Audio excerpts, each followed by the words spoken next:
bonjour. Donc moi je suis Sophie Yanou, la directrice d'Anjou Tourisme. Alors pourquoi notre grande journée du tourisme? D'abord, c'est une journée qui vise à rassembler l'ensemble des professionnels, quel que soit leur type de structure, hébergement, restauration, site de visite, ceux qui travaillent aussi dans les offices de tourisme.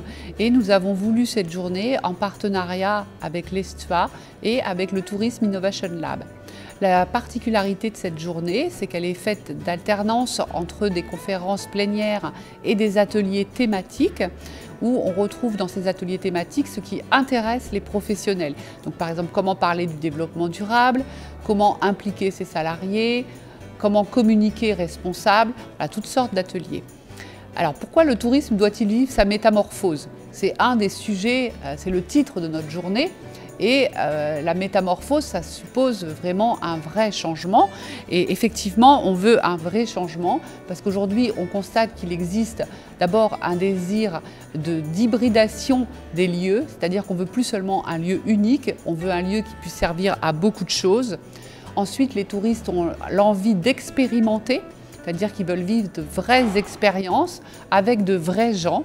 Donc ça relativise le virtuel qui reste nécessaire mais qui n'est pas la seule chose vers laquelle on peut aller. Il faut aussi conserver de la rencontre, du partage, de la synergie avec les habitants et puis surtout, et l'Anjou a un gros atout par rapport à ça, c'est la connexion avec la nature.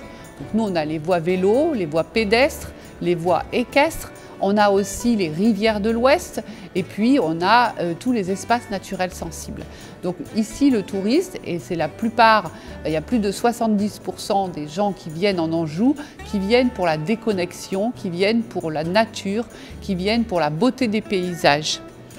Et par ailleurs, on a une nouvelle tendance qui est celle qu'on appelle de la responsabilisation, c'est-à-dire que un touriste, chez lui, il fait attention à l'eau et l'électricité.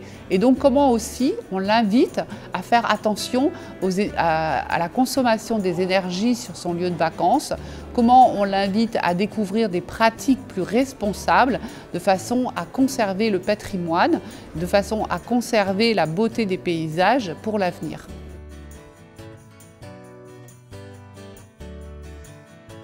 Alors, que retenir de cette journée? Ce sera difficile à résumer au total, mais en tout cas, ce qui est marquant, c'est que c'est une journée qui a du succès. D'abord, puisqu'on a près de 400 personnes inscrites, donc ça veut dire que les gens sont intéressés par ces temps de rencontres et ces temps d'échange.